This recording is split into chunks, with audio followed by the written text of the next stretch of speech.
Hello names Naruto videos. This video is what if Naruto saved Karin from a bear in the forest of death. And have a nice day to you all. Someone help! Karin Uzumaki screamed unreservedly as she fled across the grass and root-strewn floor of the forest of death with a fake scroll in her hands. Shidri, Katsu, anyone. The only answer she received was the stalwart silence of the trees, which was drowned out by the bear's growls as they grew even more haggard from the chase. Shidri and Katsu, her teammates for the exam, left her die after they had purposely aggravated the bear with 2 kunai. Then they left her to stand there and become the target of its rage, hoping that someone else would come by. They hoped someone would see her, a young girl with red hair and glasses, and save her from the bear. Only for them to swoop down afterwards and steal their scroll, rewarding their heroism with knives in the back. So much for that famous hidden grass diplomacy she'd heard about. She told them it was a stupid plan. They were in the middle of a competition. People died during these things, and they were warned ahead of time what kind of place it was. No one would save her, and she had already been tired from the non-stop running to this point. The forest of death could give even the great forest of Kusa, where the enriched earth and sun-blotting canopy allowed the mushrooms and fungi to rival the height of buildings, a decent run in how savage it was. Sure, it had snakes and poisonous lizards, but at least it didn't have freaking tigers, or giant centipedes, or leeches that tried to suck you dry, or goddamn bears that wouldn't quit chasing her. Damn it, if she had known this would have happened she would have done it anyway. Orochimaru had laid the groundwork for getting her into the hidden grass village a year ago, leaving her to act as a spy and help him with whatever plan he had for the hidden leaf village this year. She knew the price of failure, and that her worth was only because she was still useful. It had been 2 years now since that day. The small village where she and her mother lived ended up being attacked while she was out in a nearby field. She sensed them coming, along with the almost palpable bloodlust and eagerness, and how some of them stood out by having more chakra than the others. It scared her. To have that malevolence, that revelry of the dark nature of mankind, touch her mind at such a young age without realizing what was happening left her terrified, clawing at her head to get it to go away. Then the screams from the village reached her ears as the blood began to soak the earth and flames ran wild. She ended up hiding, crying as the tears mixed with the ashes until it was all over the next morning. Her mother hadn't made it. No one else had. The path through the field to another village was long, leaving her cold and tired as her power seemed to flicker on and off. By the time she made it, she couldn't muster the energy to resist even as men threatened to take her and sell her into slavery. Nor when Orochimaru killed them and offered her a place to go since she had nowhere. It had been luck that she had made it to this point. But her luck refused to hold out any further. It only took a single moment, where the sweat stung her eyes and forced her to blink, for her to trip over an upraised root and end up sprawled with her back against a mighty tree. The impact stole her breath and forced it out of her throat, heated and raw. She was left staring down the eyes of the maddened bear, angered by the pair of kunai wedged in its back and worked up by the chase. It was going to kill her. Help, her plea was near silent as the bear opened its mouth and revealed the stained fangs from a recent meal, matted with bits of meat and strings of saliva. She realized she was going to die. "Banzai!" screamed innumerable voices, a chorus that came from above. It drew both the bear and Karin's gaze, whereupon they witnessed a rain of blonde-haired, orange jumpsuit-wearing boys descending. The group piled on the bear, hanging off of its larger and looming figure as it swiped at them and shook desperately to remove them. Karin felt a hand grasping her shoulder and jumped. She looked to her right to see another one of the boys, reaching for her arm. "What are? Come on!" He threw her over his shoulder and sped off, foot glowing with the illumination of chakra as he darted from trunk to branch. He carried her some distance away from the bear, leaving her to watch as the last of his doppelgangers removed the kunai in the back of the bear and then vanished in a puff of smoke. It was only after the bear, which seemingly glared in their direction for a moment, trotted off that she breathed freely. and then remembered that she was not in the safe comfort of her asshole teammates, but a complete stranger from a rival village. She was being taken hostage. Let me go, she said, slamming the bottom of her fists and the scroll against the small of his back while flailing her legs. Release me this instant. Hey, don't struggle so much. The effort seemed at best to annoy him as he came to a stop and set her down against the crook of a tree limb. He pouted as he scratched his head. Geez, was that the thanks I get for helping out? Karin reached for a kunai and held it out defensively, clutching the false scroll to her chest with trembling fingers. She had to sell the impression that it was real. I won't let you have it. The blonde hair boy held his hands up next to his head harmlessly. Hold on, I don't want your scroll. Besides, my team already has the Earth scroll. The mention of a team set her mind to high alert. Was this an ambush spot? Where were they hiding? She couldn't take her eyes off of him, otherwise he'd disarm and capture her, but she could spread her mind's eye out and sense anyone hiding nearby. The range seemed to only improve when she was riled up, afraid. She could feel the chakra surrounding them within a larger range than before. There was no one besides him, a strange and warm chakra that reminded her of her mother's. You can put that thing down now, the boy said, tilting his head. I'm not going to hurt you. If you? She swallowed, trying to calm her heart as it hammered in her chest from the chase. If you don't want my scroll, then why did you save me? You called for help, right? She nodded. Well, Sasuke and I had played a round of Janken to decide who would go in what direction, and I lost. So I went this way and heard you screaming.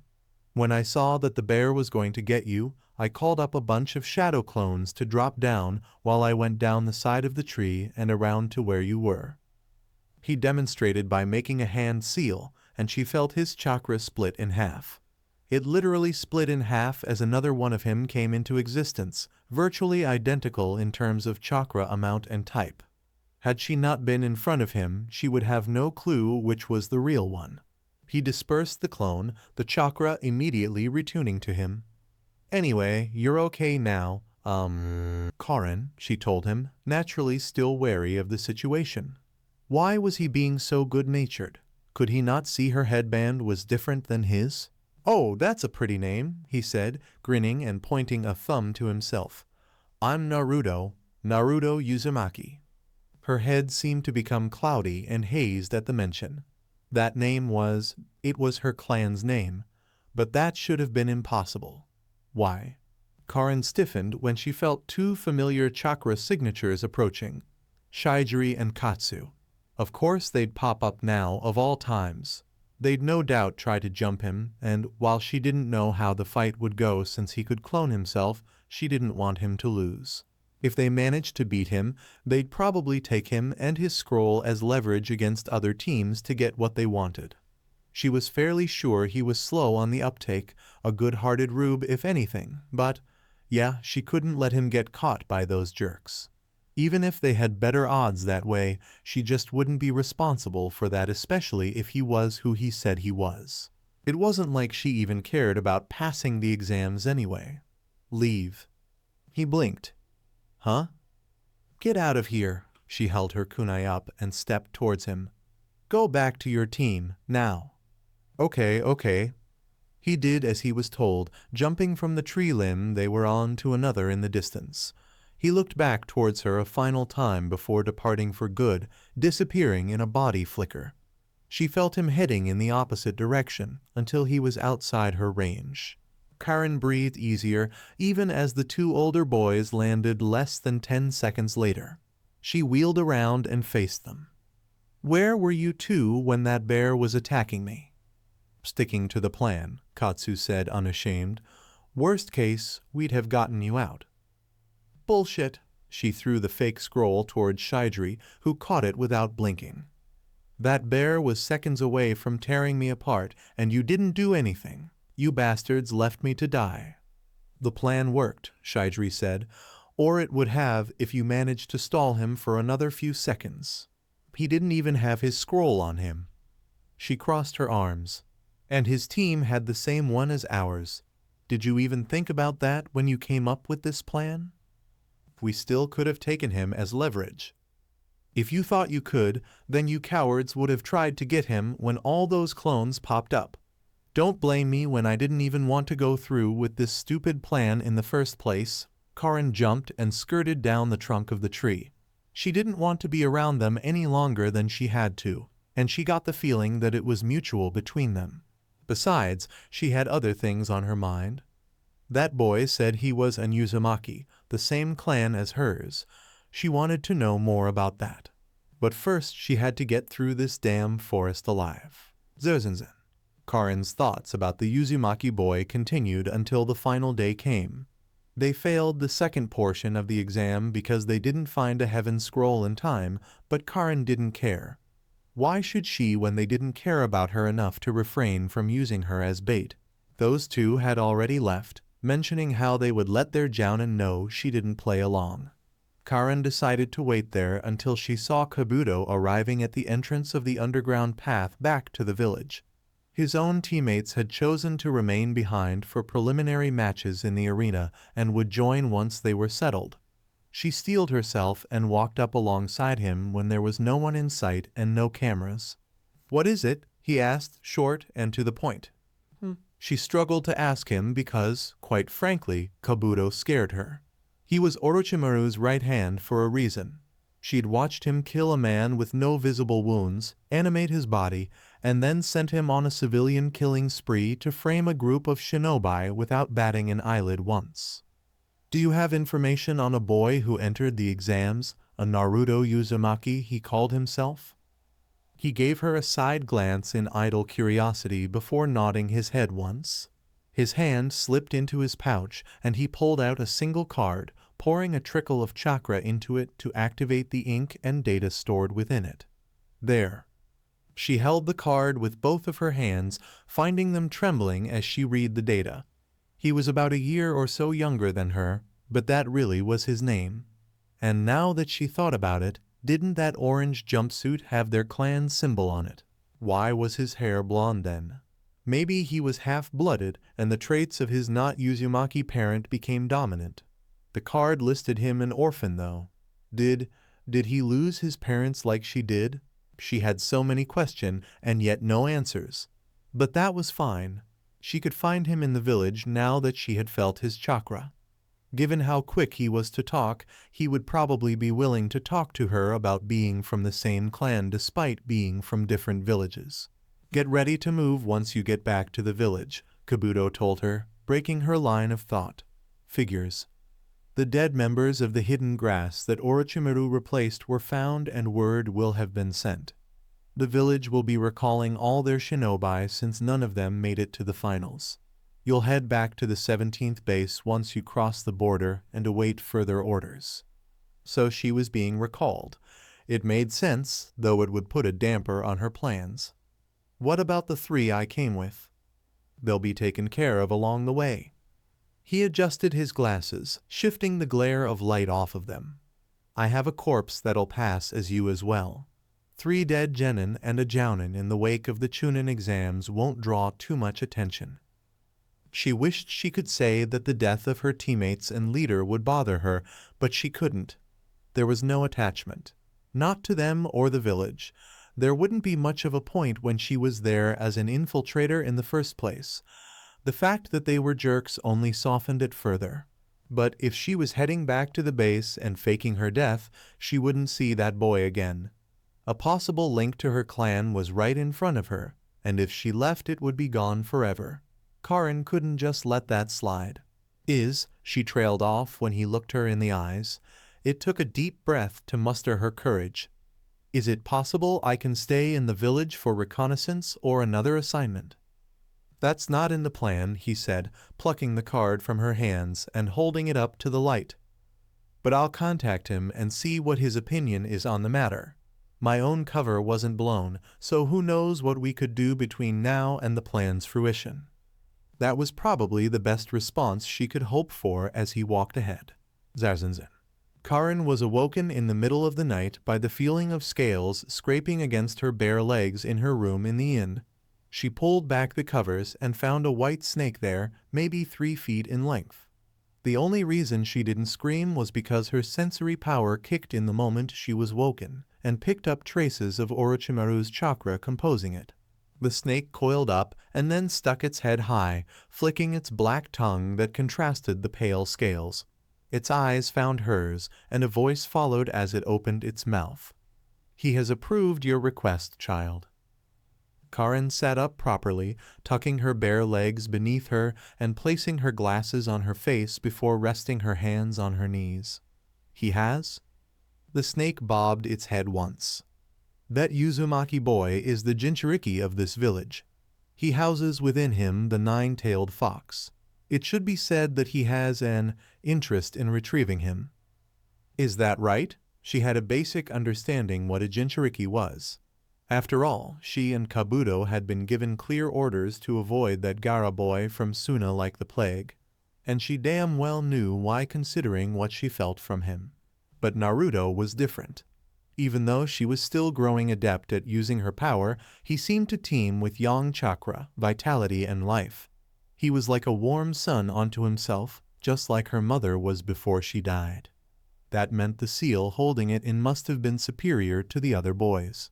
The snake opened its mouth wider, unhinging its jaw so that a scroll could come out of its mouth. Karin reached over to the nightstand where she had a cloth to clean her glasses and used it on the scroll before opening it. The snake patiently waited until she had done so before it continued. "The boy's status as a Jinchuriki is known amongst the adults of the village. He has been ostracized because of it. He is eager for bonds, the kind that can be exploited by your clans being one and the same. You will use that to get him into a position where he can be claimed during the impending plans." She went over the information on the scroll. It had his grades, close associates, a rough schedule of his activities up to the Chunin exam, a list of pranks he pulled, and more. It had to be Kabuto's doing. That man really did scare her. "But the Jounin told us that we'd be leaving tomorrow," Karin told the snake. "What will be done about that?" "You will convince them to leave you behind while they go ahead," the snake said. "State that you will do reconnaissance into the exams and the finals to gauge the strengths and weaknesses of the other villages on your own. Kabuto will supply the information in your place, leaving you to arrange for the Jinchuriki to be taken." So that gave her a month to get to know him and more about their clan. It shouldn't be too hard if what she was reading was right. "I think I can do it by then. Be warned. This will interfere with the immediate plan to take the Uchiha in hopes of obtaining them both at a later date. If you fail, you will be punished severely. Your talents make you valuable, but there are other fates worse than death. He does not wish for this, but an example will be made. Do you understand?" She swallowed, a drop of sweat running down her brow at the very real threat. He could render her brain dead or lock her up into a vat to be used as a tool rather than a person. Or hand her over to Kabuto and let him get creative. I understand," she told it. "Then there is one more matter that needs to be attended to." It uncoiled and slithered around to the sole of her feet. "Cover your mouth now. This will be painful." She barely got her hands over her mouth as the snake lashed out and bit her in the sole of her left foot, where the heel bone rested just above. Pain unlike anything she'd ever known attacked her. Unholy agony ran through her leg, carving its way up from her heel to her knee.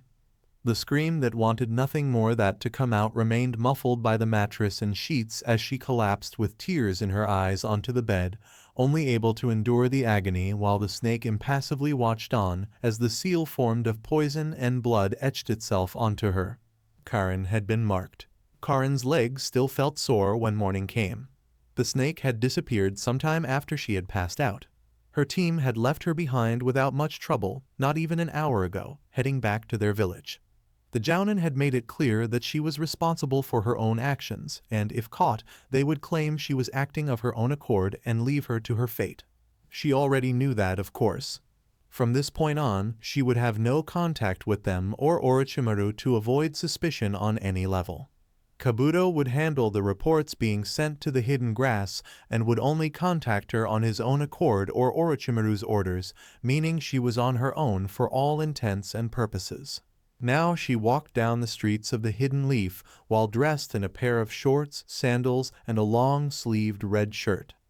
The scroll with all the information compiled on Naruto Uzumaki, which was stored safely away from prying eyes, had stated he often visited a local ramen vendor for his meals. That was where she was heading.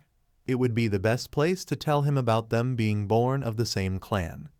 The people there were the only ones who he had emotional ties to without being shinobi, making it a safe place where he could escape from the cloak and dagger nature of their work.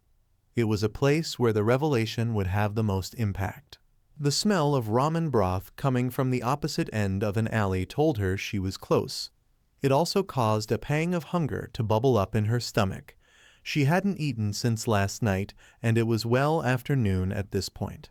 "Welcome to Ramen Ikaraku," said an older girl in greeting as Karin passed through the entrance. She was at least close to being an adult, dressed in a white apron with a matching bandana in her long, dark brown hair. "What can I get you?" "I'm looking for Naruto," Karin said. "Naruto Uzumaki. Do you know if he'll come in today?" Her eyes seemed to rise in surprise at that, quickly settling into a cautious gaze. "Oh, and why exactly do you want to know that?" "Well, the first reason is that I wanted to thank him for saving me in the second exam." She pulled out her ninja ID, showing her last name. "The second is that I think we're from the same clan." Stared at the card for a moment, scrutinizing it. Then she handed it back and held up a finger. "Give me a second." She went back into the kitchen. Not 10 seconds later, a large man came out, middle-aged with crow's feet around his eyes and gray hair. Lurked behind him as he approached Karin. "So, you're saying you're part of the same clan as the boy?" He stared hard at her, rubbing his chin in thought. "Is that red hair a trait?" "I believe so," she said. "My mother had the same hair color, but I can't say if it's the same for everyone. I'd been looking for other clan members since I became an orphan after bad things happened. I ran into Naruto in the forest, but I didn't get a chance to talk to him with the exams going on." "HM. Well, take a seat and wait for him to show up." Tuchai turned to go back into the kitchen. Make the girl something to eat while she does." Did so, setting the steaming hot bowl in front of her. "Here on the house." "Thank you." Knowing Naruto, he'll be here shortly. Leaned onto the counter with her elbows and perched her head in her hands. She wore a friendly smile. "In the meantime, tell me how he saved you." Karin gave her the details and then answered some questions on what it was like living in the hidden grass. Not as bright as the hidden leaf, but it had its own nocturnal charm with plants that shone in the dark by expelling light in a soft glow. When the spores were scattered, it was a beautiful sight, like it's stardust falling from above. While she did that, she expanded her sensory powers in anticipation. It was slow going, waiting for him to show up. But was kind and talkative, making the time seem to pass quicker. It wasn't until Karin finished a second bowl that she picked up his chakra and turned her head towards the entrance. Naruto popped in with his eyes closed and a big grin on his face. "I smell something good. Serve me up some of that. Chuchai-san." "You little charmer." Walked over and pinched his cheek playfully. "Saving damsels in distress and sweeping them off their feet is all in a day's work now, huh?" Karin's cheeks reddened from embarrassment with the way she said that. But it was true, as much as she wished otherwise. He had come in and swept her off her feet to rescue her from danger almost literally. "Eh?" His voice was almost comical as he tried speaking while she tugged at his cheek. "What are Yaush talking about?" The older girl released him and gestured to Karin, who wiped her mouth with a napkin and cleared her throat. "Hello again, Naruto." He pointed to her in recognition. "Ah, you're that girl from the forest." She nodded once. "I'm glad you remember me and that you made it through the forest safely." "Really?" He tilted his head in confusion. I mean, you threatened me after I helped you get away from the bear. I'm sorry about that, she said. The bear you saved me from had been sent to attack me by my teammates in order to lure someone into helping me. I didn't want you to have to fight them, so I drove you away before they could hurt you. It wouldn't have been fair, given you had saved me despite us being from different villages. Okay, but that was a really dumb plan though, Naruto said. She didn't disagree. I mean, you could have really gotten hurt. What if I hadn't helped? It doesn't matter anymore, she told him. They're gone now. No one from the hidden grass passed the second exam, so everyone packed up and left this morning. I stayed behind because I wanted to thank you, and— Go on, Ayam said gently at the hesitation in her voice, while Naruto just looked puzzled. You've waited for over an hour now. Just say it while you can. Let me introduce myself properly. She held one hand to her chest and extended the other for him to see the card. My name is Karin Uzumaki, of the Uzumaki clan. There was a very lengthy pause after that, with his expressions shifting constantly as his eyes seesawed from her card to her face. It took him almost a minute to get the words out. There's an Uzumaki clan. I thought you would know, Karin said. It's fairly common knowledge that the first Hokage married Mito Uzumaki, symbolizing an alliance back when the Hidden Leaf was first formed. Just about every village's formation has been recorded after all. A smile of embarrassment formed on his face, and he shifted his eyes off to the side. I was never good at history. I probably missed that lesson if they covered it in the academy. Told you, Ayam said in a sing-song tone, even as he looked pensive at the information. Are you going to stand there all day, Naruto? Can I sit next to you and eat while we talk? Naruto asked Karin, scratching his cheek at the awkwardness. That hospital food wasn't doing it for me. Sure. She waited for him to take a seat and place an order. He seemed bothered by the news, a shift in his day he wasn't expecting. It was better to let him start the next dialogue. So, he started with, I know that a lot of clan members look the same. I mean, the Hyuga all have the same eyes and Kiba's family has those markings. But we don't look too much alike, do we? I know my mother and father had red hair similar to mine, Karin said. I was surprised you didn't at hearing your name. If you didn't dye it, then I would have to guess one of your parents wasn't an Uzumaki and their dominant genes gave you blonde hair. I wouldn't know, he said. I never knew my parents. Sorry, she told him, a small, sad smile forming on her face as she looked down.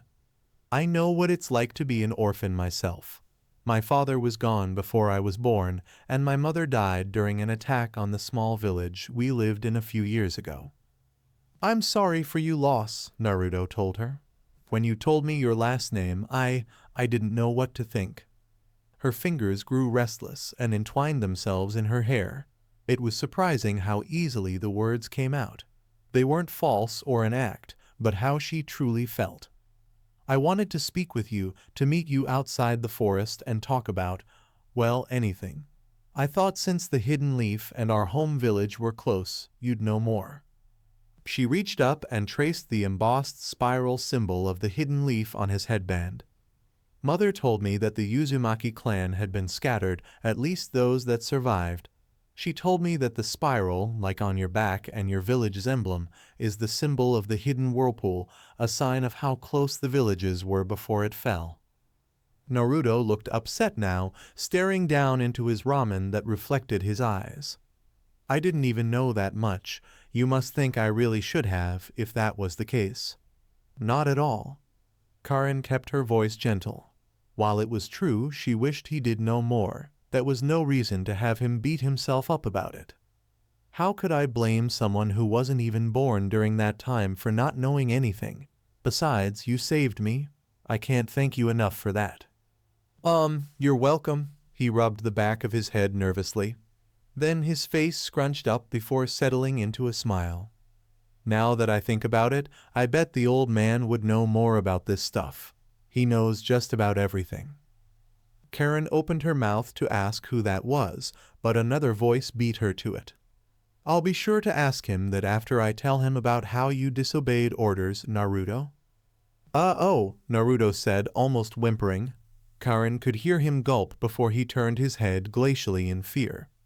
Kakashi-sensei, what bring you here? Oh, well, you know. He set a hand on Naruto's shoulder and gave him a smile expressed through how his eye closed. Imagine, to my surprise, when I came to visit my student in the hospital and learned he's left through the window of his room, which he was ordered not to leave until he received further notice. He's not in trouble, is he? Karin asked, somewhat worried for a number of reasons. She knew who this man was from the scroll. Even before then, he had reputation and Orochimaru had him on the list of those not to take lightly. Probably nothing more than a scolding and being tied down to his bed, miss. Karin, she said, Karin Uzumaki. She says we're from the same clan, Naruto helpfully added. Ah, interesting, he said, looking at her.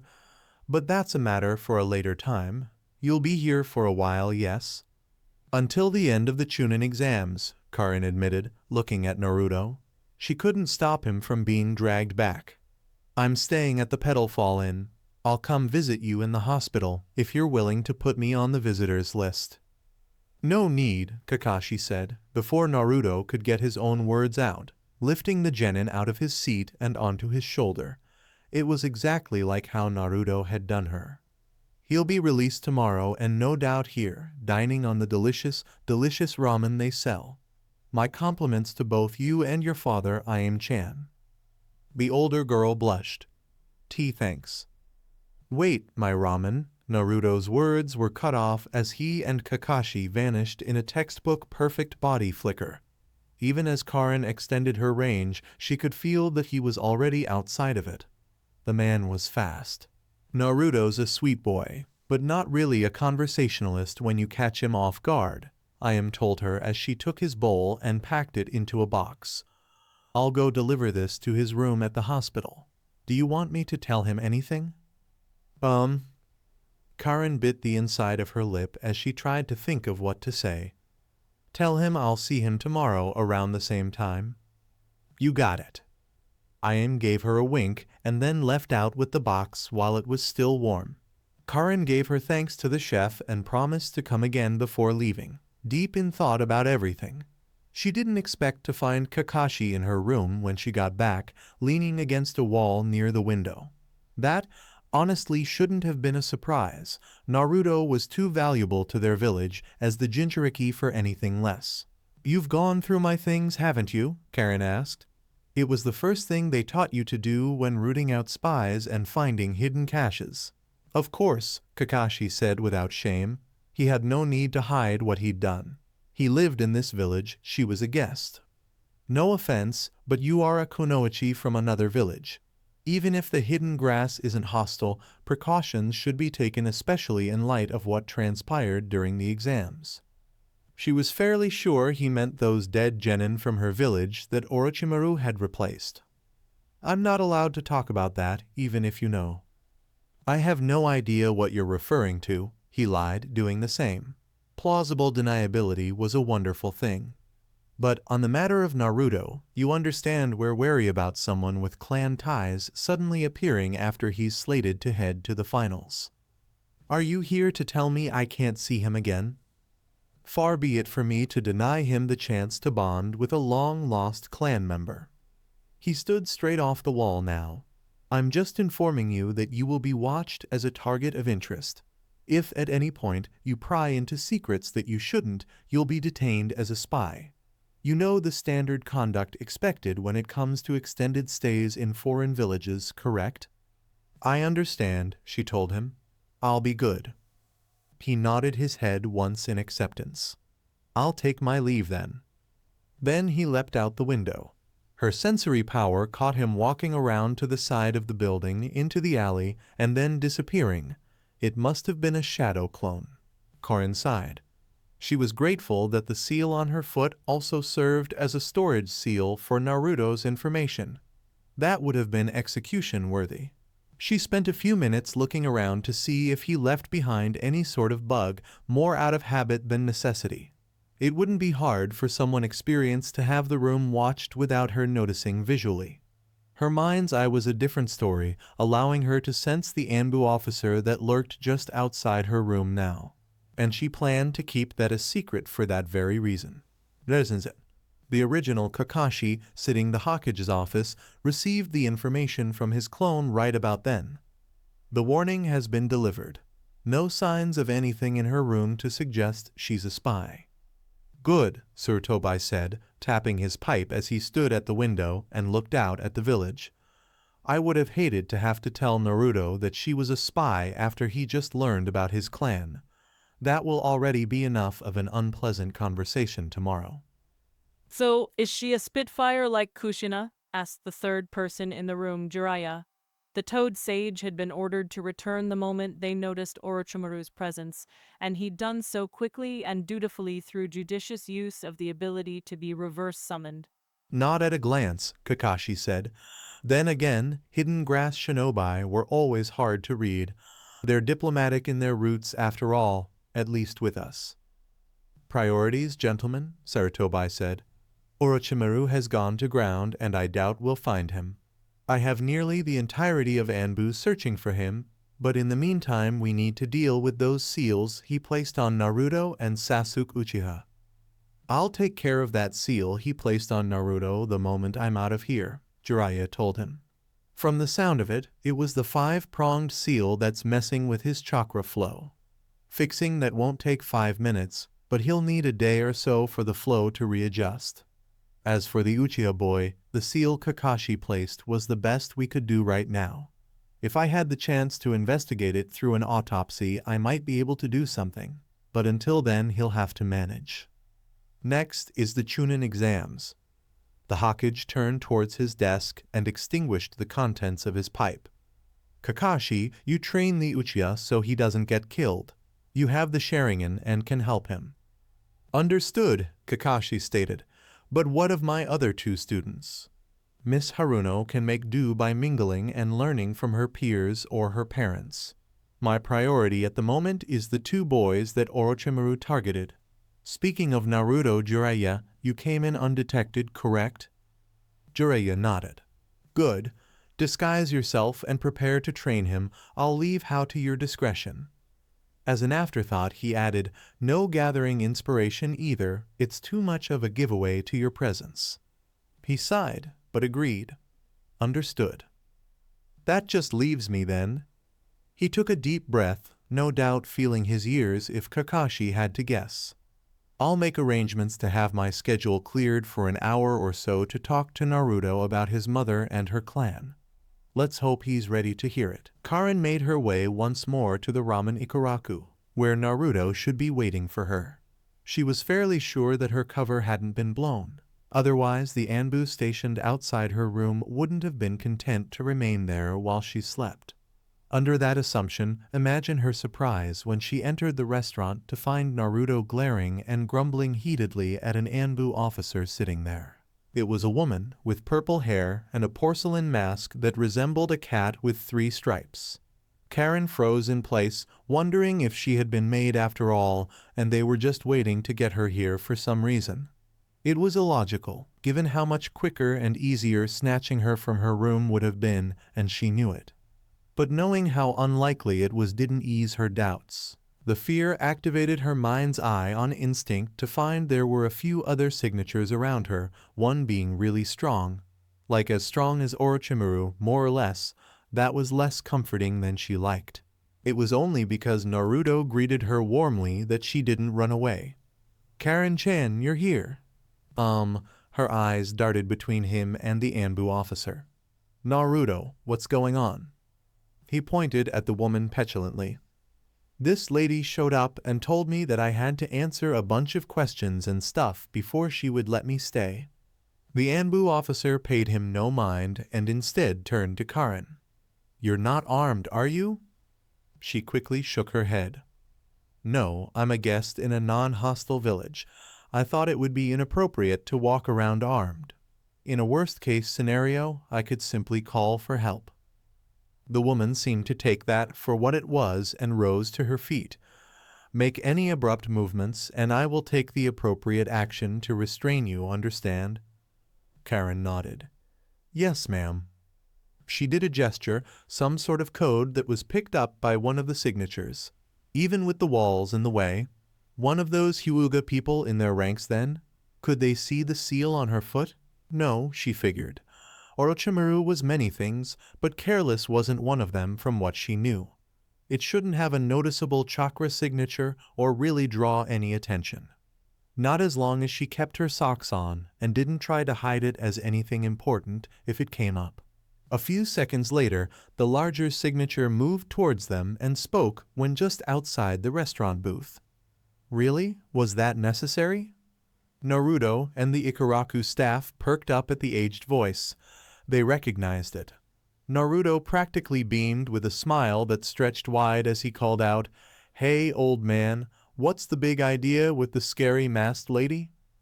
The source of the voice stepped in, revealing an old man dressed in the cage's robe with a hat that held the symbol for the fire's shadow on it. Well, she insisted we follow proper procedure with the Chunin exams going on, as if someone would take an interest in an old man like myself. Karin's mind briefly blanked. This was the Hokage. The Hokage was the old man that Naruto was referring to? More importantly, he called his village's most powerful shinobi that to his face? Naruto, you can't just disrespect your village's leader by calling him that. She grabbed his head and lowered it with her own towards the Hokage. I'm sorry for how he addressed you. Please forgive him. For a moment, Karin was afraid that the sudden movement would set off the Anbu officer. However, if anything, the woman tilted her head in amusement at the sight. Had Naruto annoyed her until Karin came in? For the Hokage's part, he laughed softly. While Naruto could use a few lessons in manners, he's fine. I've known him since he was a baby. He's like a grandson to me. She released Naruto, who rubbed the back of his head and pouted. The files said the Hokage kept an eye on him, but she didn't expect it to be to this extent. If they were like family, which was a contrast to what it said about him being an outcast, it would make her mission much harder when the day came. The Hokage looked over to Ayam and Tuchai. Good to see both of you doing well, but can we have some privacy?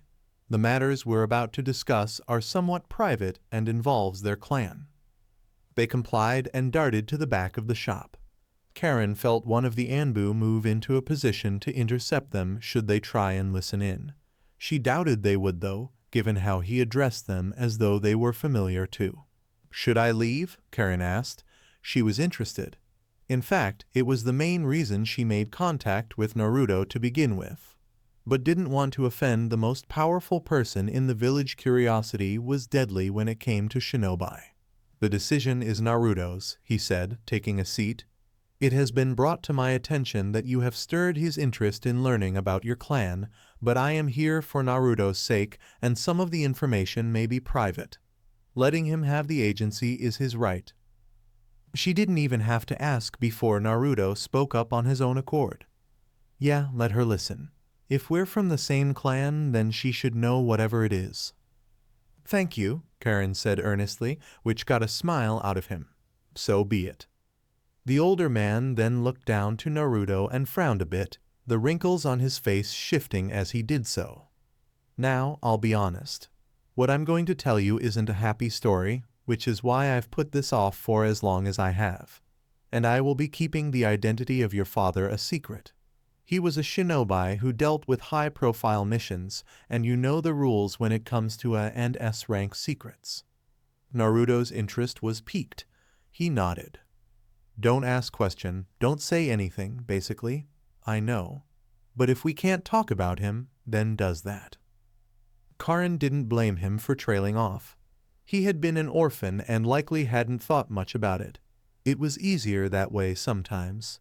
She had been fortunate having a mother who could tell her that her father would have loved her unconditionally, but what assurances did he have in a village that ostracized him from what she read? The Hokage pulled out a card and handed it to him. It was a ninja ID card with the identification number being ZU7310. The picture was that of a beautiful woman with long red hair, with a bandana for the village on her forehead and a smile was on her face as she held up 2 fingers in a victory pose. Kushina, Uzumaki. Naruto brushed the image gently. So she's was my mother? She died the night of your birth, the Hokage said somberly. Along with your father, I'm afraid. There were no other relatives left alive, no other members of the Uzumaki left to take you in since their village had been destroyed shortly after she was brought to the Hidden Leaf from the Hidden Whirlpool during her childhood. That made you a ward of the village, but I promised her I'd look after you. They both loved you dearly, Naruto. I see, he said, looking rather sad at that. He must have known on some level that was the case, but hearing it spoken probably brought up all sorts of feelings he tried to repress. Karin still felt inclined to put a hand on his shoulder, a means of comfort. There wasn't much she could say, barring the standard condolences, and that wouldn't do him justice given what he'd learned.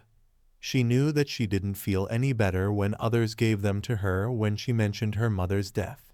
Naruto appreciated the gesture all the same, judging by how he looked up to her with a somewhat forced and fragile smile. She has red hair like yours, he told her, only longer and pretty like Sakura-chan's before she cut it.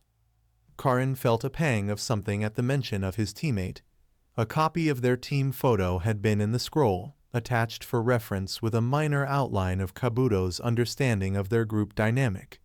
It had been mentioned Naruto had a crush on her since their time in the academy. She brought her other hand up to her hair and fiddled with the ends as the murmur slipped out on its own. Give me a few more years and my hair will be long too. He tilted his head. You say something. A small blush appeared on her face at the slip of the tongue. Nothing, Naruto. I just mentioned your mother looks very pretty. The Hokage, watching this with a half-interest, pulled out a map and pointed to a small island between the Land of Fire and the Land of Water. Here is where the Hidden Whirlpool was located. It's quite distant from where we are, a factor that played a part in their destruction during the Great Wars. At some point after your mother arrived, they were attacked by an enemy nation and destroyed. But why? Naruto asked. It looks so small on this map, so why would they destroy it? Seals can do incredible things, Naruto, the Hokage said. They act as contracts that allow for summonings, they can bind souls into one another, and they can make distance irrelevant. Even the basics allow for one to turn script and chakra into explosives or contain objects in their own pocket dimension. Sealing arts cannot do everything, but, given the clan's proficiency, they had every right to be feared despite being such a small village in themselves. And that was without getting into their other abilities, Karin thought as she rubbed her arms. She had long sleeves on for a reason, so that the bite marks wouldn't draw attention. She didn't feel like explaining that to anyone if she didn't have to.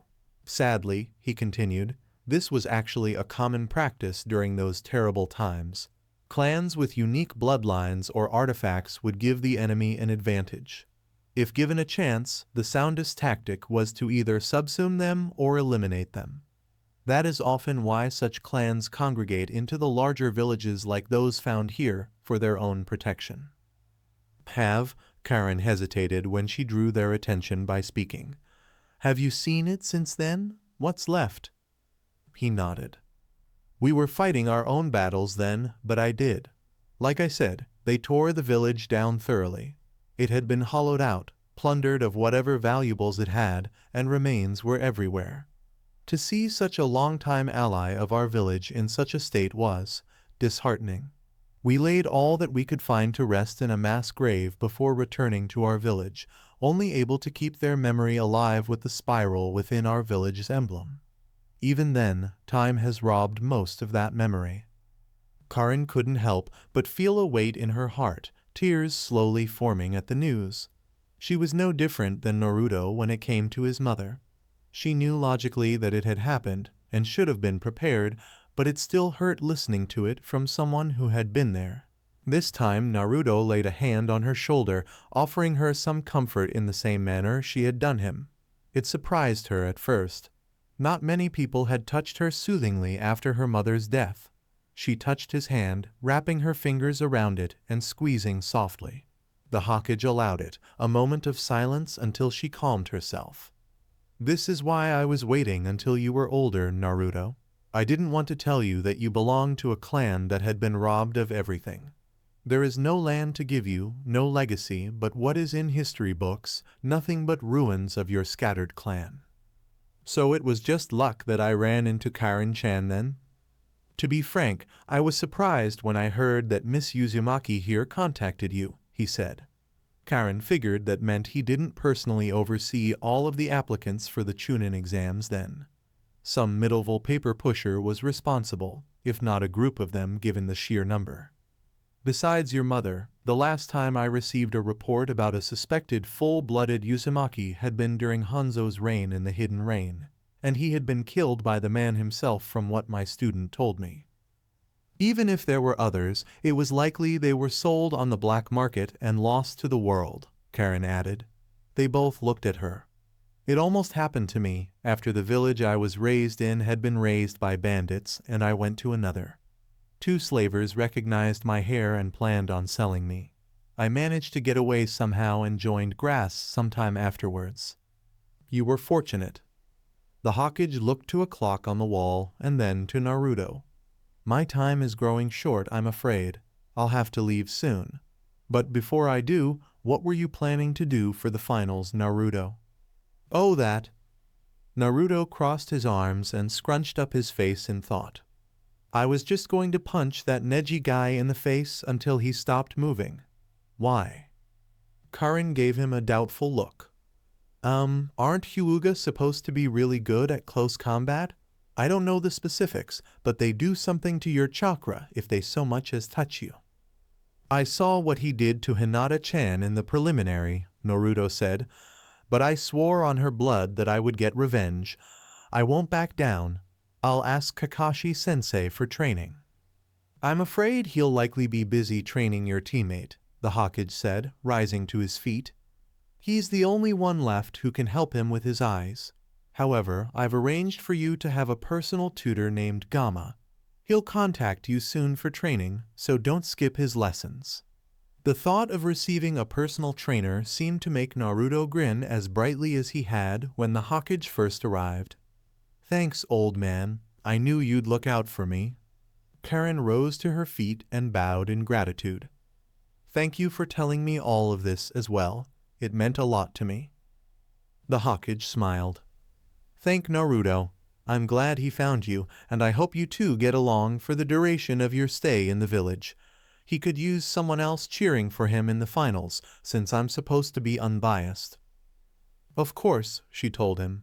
I'll be happy to cheer him on. Then I'll see you both at the finals.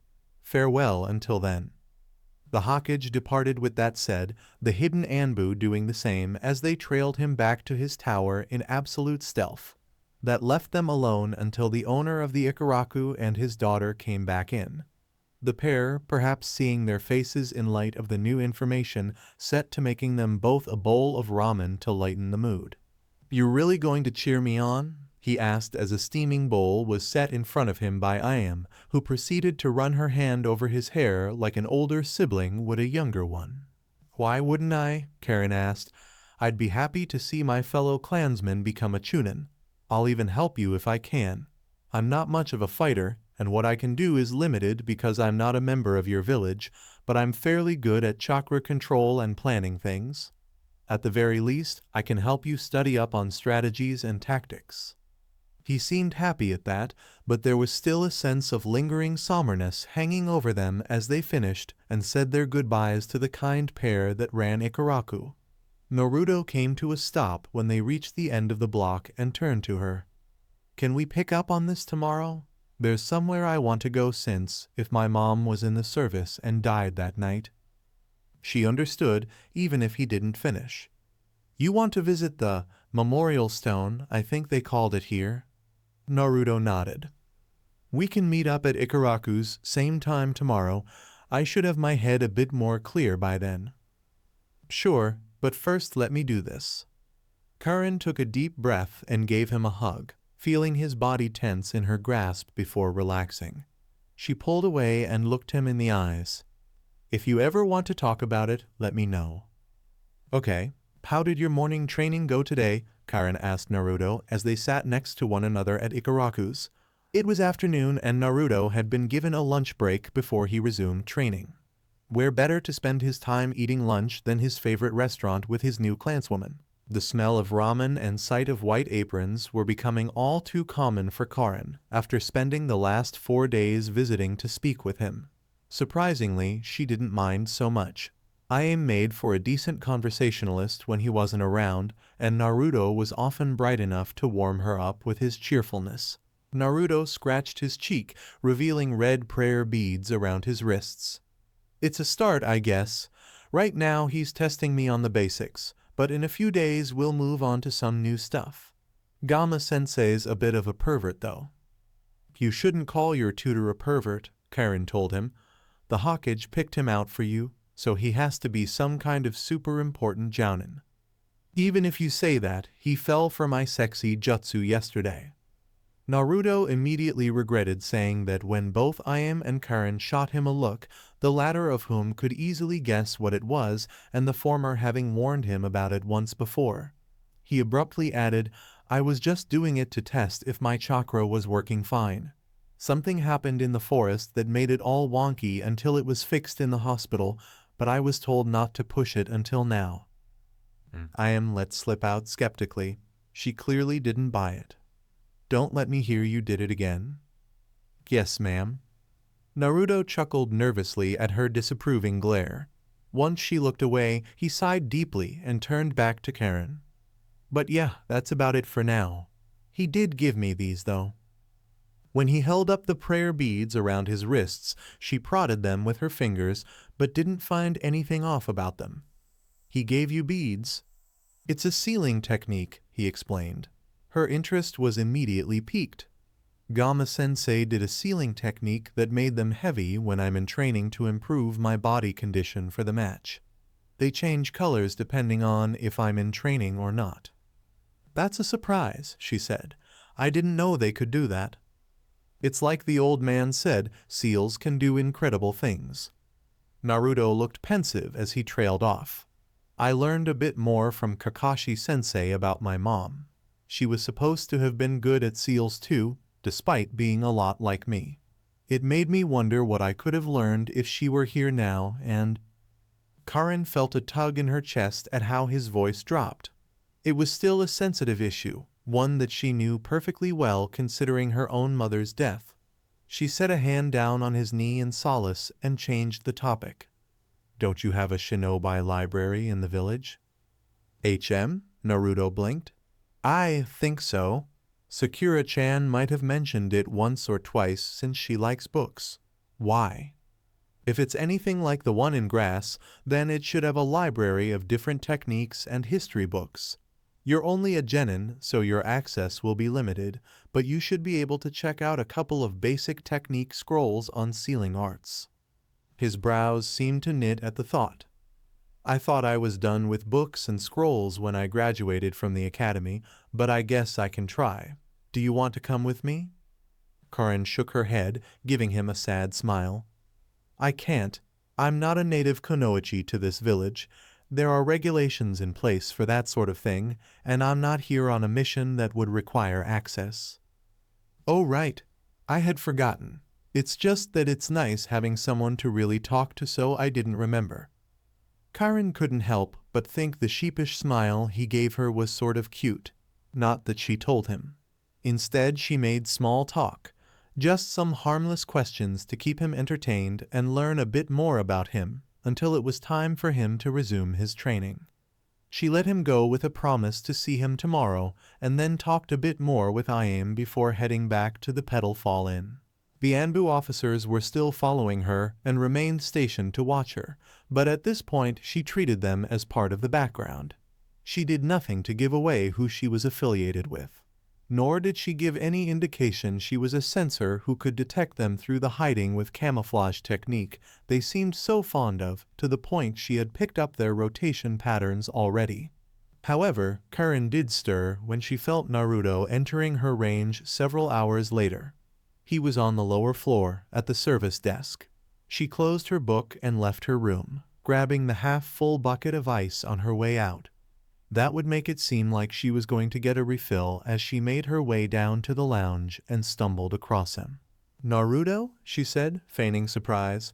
"Why are you here this late?" "I wanted to tell you in person that I got a bunch of books for you to read," he said. "I talked it over with Gama-sensei. He said that you can't check them out, but I can take some of them home and let you read them. I have a bunch of them at my place now." "So you're inviting me to come over to your home at night?" That was quicker than she expected. She didn't think he'd be so willing to let someone he only knew for a few days into his home. "That's okay, right?" he asked. "I mean, I cleaned up and everything. I guess it couldn't hurt." She rubbed the back of her neck as she noticed the Anbu officer watching her had shifted around to a position they could listen in better. "I can spare a few hours to help you out." He flashed a bright smile and grabbed her hand to lead her out. "Great, follow me." She followed behind him until they reached his apartment. It was one bedroom, one bathroom, and a small dining area with a kitchen installed. The walls had seen some wear and tear, but the window gave him a great view. The wooden paneling on the floor and lower part of the walls could use some polishing as well, but otherwise it was fairly decent for an orphan. "Naruto, I thought you said you found a few books." Karin gestured to the aforementioned books scattered left and right over the floor. There were significantly more than a few. "I count at least 20 at a glance." "It's just a bunch of history books." He stepped around them to where his bed was. That had a few scrolls on it. Gama-sensei mentioned that the older ones would likely have references that were excluded in later drafts. "I figured we could look through some of them for any mention of our clan. Since Kakashi-sensei has something planned for our team tomorrow in the afternoon, I don't have to go to sleep too early and can help out." That might actually work. If they only cross-referenced mentions of Uzumaki in the village and old maps, they could work faster and get through them all. "Let's organize them by the oldest editions first. Those will have the most information." Zerzenzen. Sakura climbed the stairs to Naruto's apartment the next afternoon, grumbling under her breath as she did so. Kakashi had sent her to retrieve him since he was late to the meeting they were supposed to have today. She hadn't seen him since he scraped through the preliminaries by his teeth. After that he had been hospitalized and then checked out while she was coming to terms with everything that happened in the Forest of Death. Her fingers found themselves brushing the shortened ends where she had cut her hair in the Forest of Death. Her mother had helped her clean it up somewhat, telling her she did the right thing when Sakura gave her an abridged version of what happened during the exam. Her mother had been a kunoichi once before, at least until she retired after Sakura had been born, so she had been proud that Sakura was willing to cut the long hair she treasured so much for her teammates. Sakura had been doing a lot of thinking since then and her match with Ino. She owed Naruto a lot more than she realized him, Lee, and Sasuke. Until then, she hadn't realized how much they basically did the heavily lifting for the team. Or rather, she didn't want to admit it to herself. She knocked on his door once she reached it. "Naruto, open up." "Sakura-chan?" His voice was muffled through the door. "Hold on." Naruto opened up, and she was about to thank him for everything when she spotted someone shifting behind him, nestled beneath the covers of his bed. It was a girl, maybe around their age, with messy red hair. She sat up on the bed slowly, the sheets sliding down as a result and showing her disheveled shirt, and wearily rubbed her eyes. "Pervert!" Sakura found herself yelling, jumping to conclusions.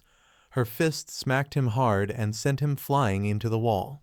"Naruto!" screamed the girl, now wearing a pair of glasses. She threw aside the covers, revealing that she was wearing a long-sleeved shirt and a pair of short, and stumbled through the spread of opened books to get next to him. "Are you okay?" He mumbled something too low for Sakura to hear, blinking rapidly. The girl glared at her through the lenses of her glasses. "Why would you do that to him?" "Well, I didn't expect him to have a girl in his bed when I got here," Sakura said. "That's no excuse for hitting your teammate," the girl claimed. "What he does in his home is his own business. You could have at least asked first before jumping to conclusions." Karin-chan, Naruto slurred a bit, before shaking his head and rubbing the back of his head. It's fine. No, it isn't, the girl named Karin argued. Even my teammates didn't do that to me. I'm sorry, Sakura managed to say, a look of shame on her face as she stared down at her fist. You're right, he didn't deserve that. It was a knee-jerk reaction. Speaking of which, who are you and why were you in his bed? She checked to see if Naruto had injured his head like a mother hen, worry in her eyes quickly turning to anger as she looked back to Sakura. I'm a member of Naruto's clan. He invited me over to do research on the Uzumaki, and we ended up falling asleep. Was that worth hitting him for? Your appearance didn't make it seem all that innocent, Sakura shot back, too used to Ino's snarking to stop it from coming out beforehand. What was I supposed to think with you on his bed looking like that? Karin looked away, a blush spreading across her face in embarrassment. I'm a rough sleeper. I toss and turn a lot, and it takes a while to fix in the morning. I really didn't even want Naruto to see me like this, but I got too into researching and fell asleep before I knew it. It's not that bad, Naruto told her as he stood. Anyway, what are you doing here, Sakura-chan? The meeting, she said. Kakashi-sensei sent me to get you. Huh? He blinked and turned his head to the clock. Panic set in. Crap, I'm late. The girls watched as hurried into the bathroom and ran the water faucet, brushing his teeth and washing his face within the span of a minute. He slipped into his jumpsuit, hopping on one leg at a time before putting on his sandals. He grabbed a ration bar out of his cabinet last and then made for the door. Stay as long as you like, he told Karin as he bolted past Sakura and jumped over the edge of railing. See you later. He took off running towards the training ground the moment he landed on the street, unintentionally leaving Sakura behind. As for the girls, Karin merely glared at her as she adjusted her glasses. It was almost as if she was sizing her up, judging her for what she had done. It grated on Sakura more than she liked to admit. Sakura turned away from Naruto's supposed clanswoman and jumped over the railing as he had done. She could still feel the girl's eyes on her as she ran to catch up with him. Was she that angry at her? Did it look that bad hitting him like that? The thought bothered her until she and Naruto arrived to the meeting. Kakashi, Team 10, and Team 8 were there, minus Hinata. The poor girl was still in the hospital. Lee too, after what Gaara of the desert did to him. She shuddered at the thought of him being Sasuke's opponent. Kakashi put away his book. Nice of you to finally join us, Naruto. Do try and be punctual next time. You won't be able to become a Chunin if you're late for meetings. Sakura, Naruto, and Sasuke all gave him a flat look at that. I was a jounin before I started getting lost on the road of life, he said to the silent accusations of hypocrisy. And I'm not late to the important stuff. Well, I had Karin over last night, Naruto said as an excuse. She got really into what we were doing, and we ended up going at it until morning. It wore me out more than I thought. Woo-hoo, Kiba cheered, breaking up the skeptical and conflicted looks that he was getting from everyone else. Guess there were no hard feelings over his defeat then. Nice, man. Sakura grabbed her wrist and resisted the urge to hit him for how he said that. It was an innocent mistake, judging by how he was looking confused about everything. Naruto meant he was doing research all night with her. There were books everywhere. Ah, that explains it. Kakashi huffed. Next time, work on how you phrase that. Misunderstandings are easy to make without context, and you could have made things complicated for her given she's a visiting kunoichi. You knew about her? Sakura asked, even as Naruto seemed to pick up on his mistake now and face-palmed. We've had the luxury of meeting, but I was unaware she was in his home when I sent you, he said, before addressing everyone else listening in. To make a long story short, an Uzumaki from the hidden grass found Naruto during the second exam, and they've been looking into their clan's history. For more details, you'll have to ask Naruto. Sasuke gave Naruto a hard look. You have a clan? Had, Naruto corrected. I just learned a few days ago. No one pressed him further on it. Had implied past tense, meaning they didn't exist anymore. The fact that he was an orphan only compounded the point. Sakura was good at picking up the little clues. She noticed Sasuke's expression soured a fraction from the context. That was something he could no doubt relate to. And the fact that Naruto needed to research it at all meant there was little left, if anything. That explains the books, Sakura thought. Naruto found history class to be boring in the academy, but learning that he had a clan and lost them must have been enough to get him to pull through it. She ran her fingers through her hair, upset that she had gotten so used to hitting him prior to the forest that it was second nature. It was like that Karin girl had said, Naruto hadn't deserved it when he was dealing with all of this. She opened her mouth to apologize for his loss when Sasuke shook his head. It doesn't help when you aren't in the same boat, he mouthed to her. It would have been empty condolences from someone who hadn't lost a loved one or family. Sasuke then turned to Kakashi, who had been watching them. So, what's this meeting about? The finals? Sort of. He nodded to Asuma and Kurenai. As you know, while the Chunin exams are in effect, some teams are broken up in preparation. It wouldn't do for them to go out for a C-rank mission and end up being killed after all. Sabotage is surprisingly frequent given the amounts often being wagered on the fights. Makes sense, Sasuke stated. When do we start training? I'll personally handle your training starting today, Sasuke, he said. We've got a lot of work to do so that Gaara fellow doesn't catch you. Lucky for you, I can get your speed up to snuff in the time we have. What about us? Sakura asked, crossing her arms. Naruto has to go against that Hyuga that hurt Hinata, and he barely scraped by because Kiba didn't watch where he stuck his nose. Hey, Kiba shouted. Not that he could deny it. Naruto pouted as well. You think I'm happy winning like that? I don't want to be known one day as the Hokage who became a Chunin because of a fart. If my chakra wasn't messed up back then, I would have beaten him fair and square. Please, me and Akamaru were wiping the floor with you the entire time, Kiba claimed, Akamaru backing him with a bark. That's not how I remember it, Naruto rebutted. I mean, I seem to remember you taking out Akamaru on your own after I changed into. Naruto has a personal trainer, Kakashi cut in, before they kept going and came to blows again. As for you, Sakura, this is a chance for you and the others who didn't get in to better yourselves. The teams are temporarily split apart due to members who have personalized training. Why not use this opportunity to ask Kurenai for advice on genjutsu or reconnect with an old friend? The rest of the meeting was more or less the same, everyone talking about what to do in the interim between the matches and now. Hours later, once the meeting was done and they were free to leave, Sakura approached Naruto before he could wander off. Sasuke was already gone, eager to begin his training. I'm sorry for hitting you earlier, she told him. Your clanswoman, I suppose, was right. You didn't deserve that, or most of the other times I've hit you for being annoying. I said it was fine. He tilted his head. Why are you pressing it? I've been doing a lot of thinking since the Forest of Death and the preliminaries, she admitted. Once the danger passed and things settled down to the point I could go to sleep in my own bed, I began to reflect on everything. Sasuke, you and Lee.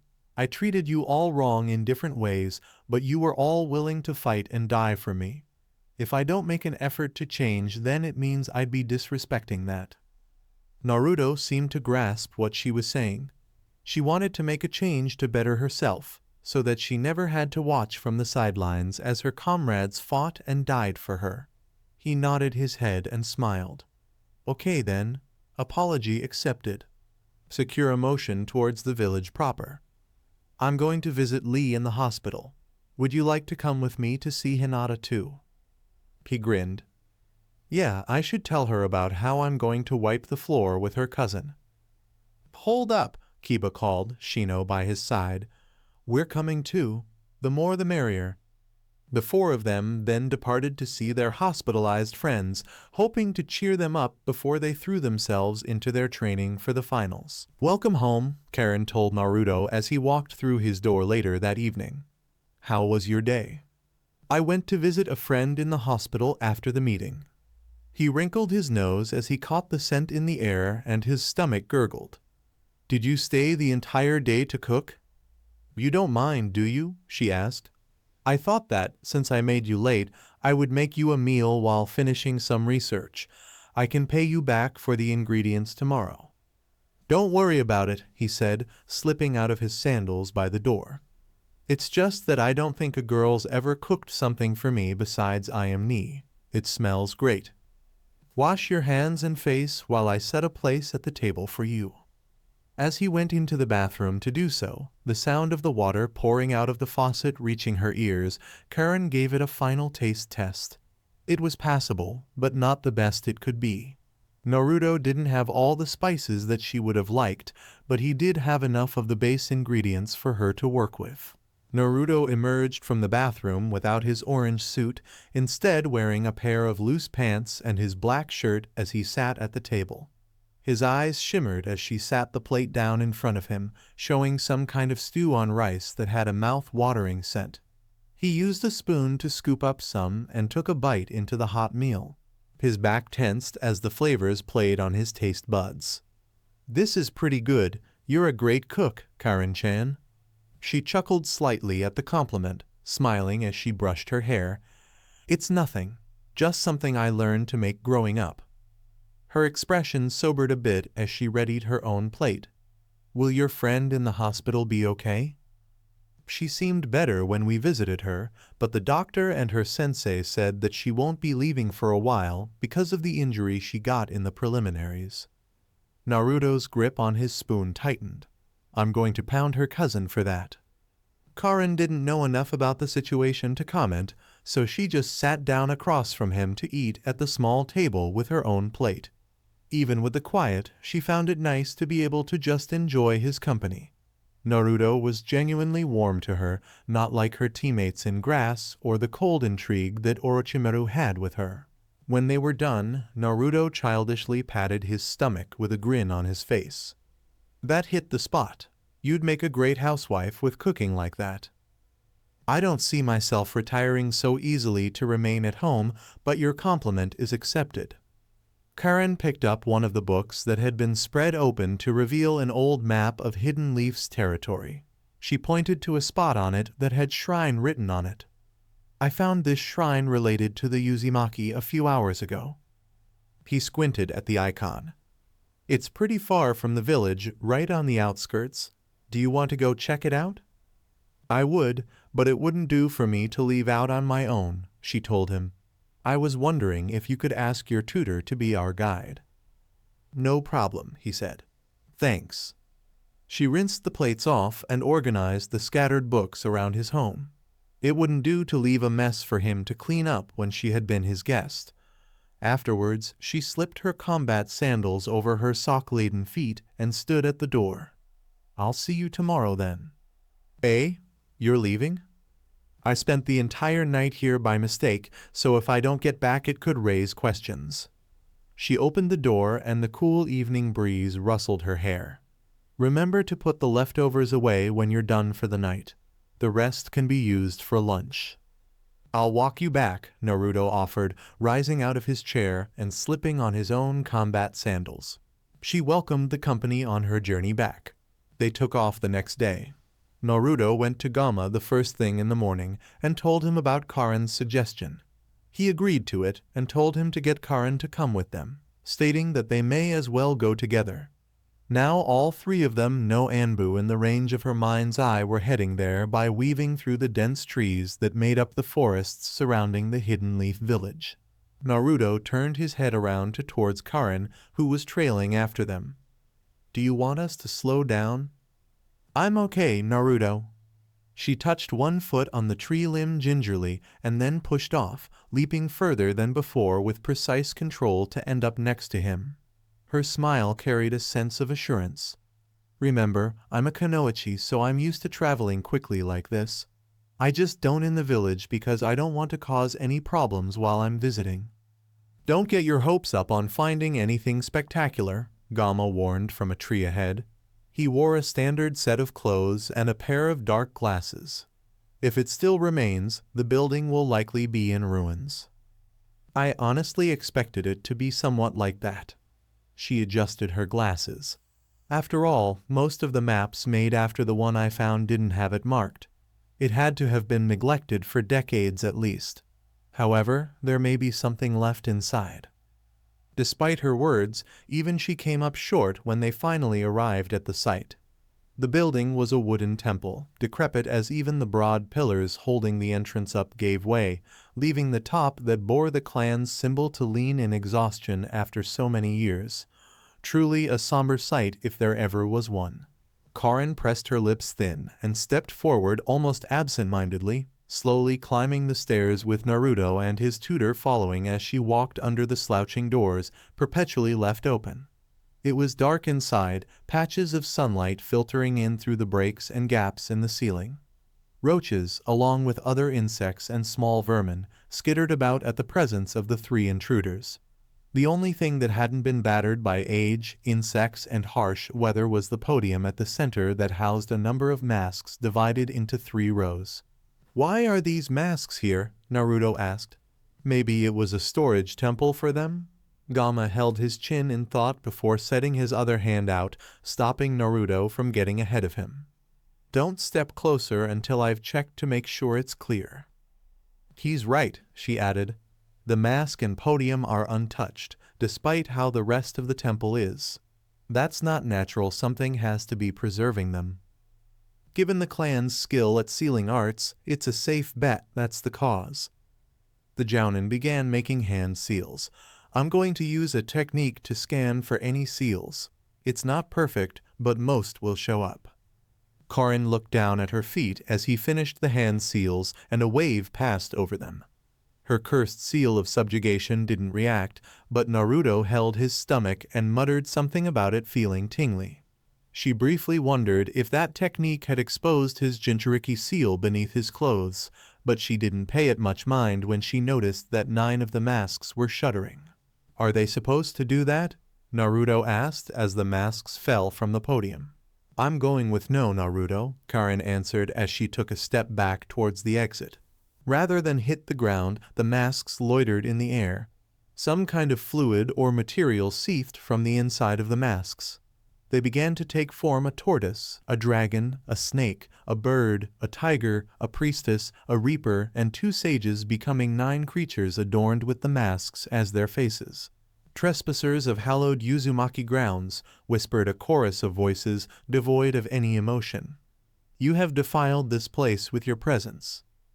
"We need to leave," Gamma said, "before they—" The words died as the tortoise proved to be a lot faster than expected when it threw itself at them, leaving Naruto's tutor to grab them both and leap out of the entrance before it exploded in a shower of wood dust and splinters as the large creature broke through the barricade.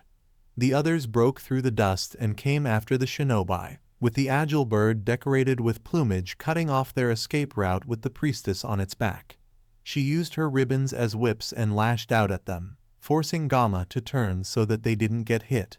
The impact against his unprotected back sent them all to the ground. Naruto was up on his feet with a kunai in hand, not a second afterwards, while the masked creatures tried to surround them. "Karin-chan, Gamma-sensei, are you both okay?" "I'm fine," she told him as she picked her glasses up off the ground and replaced them in time to see the snake and dragon were coming for them as the sages looked on. Gamma threw himself forward and smashed them both aside with his fist and leg, proving to be stronger than he looked. Then Karin abruptly stiffened as her mind's eye picked up the flow of chakra beneath them, and she grabbed Naruto, pulling him to the side as sealing script etched in purple appeared where they once stood and erupted in a column of purple light. "That was close," Naruto huffed before noticing the Reaper was coming for them, scythe brandished. Naruto pushed her back as he followed, throwing them both largely out of the way of the attack before making a cross seal. Small plumes of smoke erupted, and where there was once one Naruto, there were now many. With over a dozen Narutos standing between it and the 2 Uzumaki, the Reaper swept its scythe out and sent forth a large colorless wave. The fang-like wave raked through all of them, dissipating them into nothingness as Naruto and Karin ducked low to avoid. Naruto still found himself on the verge of passing out. No way, I can't.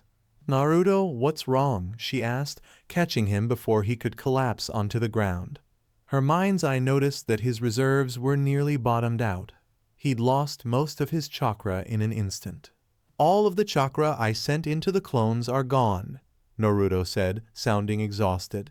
But I don't know how. She could take a guess. The shadow clone technique used a set amount to create each clone's body and mass before dividing the remainder of the original's chakra into them, making them capable of using techniques without vanishing until what went into molding it was taken. All of that chakra was supposed to return to him when they were dissipated, but the technique the Reaper used stripped them of it. Not gone, Karin said immediately as the Reaper raised the scythe higher and spun it around, releasing 8 more slashes towards the other masked creatures. That wave tore it out and sent it back to the one with the scythe, and now it's redistributing the chakra to the rest of them. The moment the wind blades came into contact with them, the masked creatures grew stronger. If their movements before had been sluggish comparatively, as if to conserve strength, then they were now free to move far faster. The beasts that Gamma had been fending off on his own became more feral, hitting harder until the tortoise and bird managed to hit him into the serpent. It used its elongated body to coil around him until only an upraised arm was free. "Look out!" Karin called to Naruto as the Reaper came in again with its scythe. Exhausted, Naruto was unable to avoid the blade completely as it cleaved through the front of his jumpsuit and into the flesh laid bare beneath it, sapping the rest of his chakra and drawing blood. He managed to kick it in the face with the last of his strength, driving it off, before the priestess ribbons found their way around Naruto and squeezed as they raised him in the air, threatening to crush his bones as he struggled fruitlessly and dropped his kunai. "Aw, run!" Naruto yelled. "It's coming for you again." She looked to see the Reaper was closing in once more, and her heart stilled in her chest as she felt another barrier being erected around her in a wider scale, one she couldn't get away from. She was trapped with the Reaper in the circle, death closing in. A thought occurred then, recalling the words from before, and she let herself be heard by all who would hear her. "In the name of the Uzumaki, I command you to stop," Karin yelled, holding the dropped kunai in front of her as she took a defensive pose. To her surprise, all of them did. The masked creatures, including the Reaper with its blade now inches from her face, came to an absolute standstill. "Thy claim to be of Uzumaki birth?" asked the Reaper. "I am a survivor of the Uzumaki clan," she continued, shaking in place. "My blood is that of our clans, which has been wiped out since you last walked the land. As is the boy the priestess squeezes the life out of at this very moment. How dare you raise your arms against me and my allies when I possess the blood of your creators and have every right to all within the shrine?" "Why, yeah, what she said," Naruto added.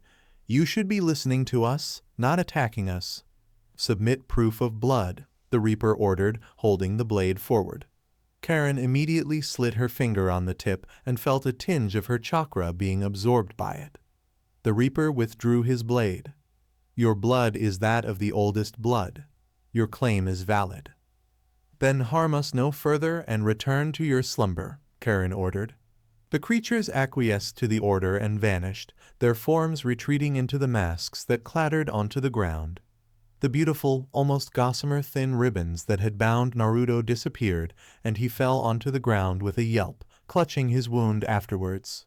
Karin was by his side, lifting her sleeve to expose her forearm. "Naruto, you need to bite me." He looked both puzzled and pained, but there was no time to delay. She placed her forearm in his mouth and then forced his jaw up to clamp down hard enough to trigger her ability. It sent an electric trill throughout her body, pleasure of an almost forbidden nature eliciting a sensual cry from her lips despite her best efforts to stem it. Her body tremored in place as the high was followed by shuddering breaths until she noticed both of them staring at her. Karin's face turned crimson. "Are you okay now, Naruto?" Naruto blinked when the question registered. He poked into the opening in his jumpsuit to find knitted flesh. Her mind's eye told her that the excess of the chakra used to heal his wound fed into his depleted reserves, relieving the chakra exhaustion. Whoa, you can heal people?